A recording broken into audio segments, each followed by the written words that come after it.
আল্লাহ কবুল করে নাই। বিড়ালের অভিশাপে মানুষ ফকির হয়ে যায়, বিড়ালের অভিশাপে মানুষগুলো ধ্বংস হয়ে যায়, বিড়ালের অভিশাপে দুনিয়ার সংসারের মধ্যে অশান্তি লেগে যায়।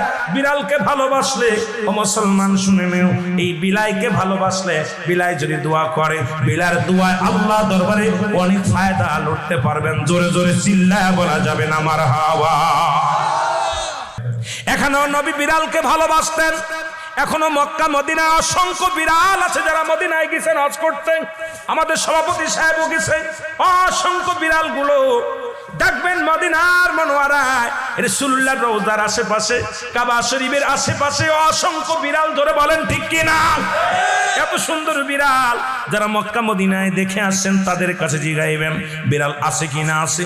এই বিলাইদেরকে ভালোবাসবেন, বিলাইকে অভিশাপ দিবেন না।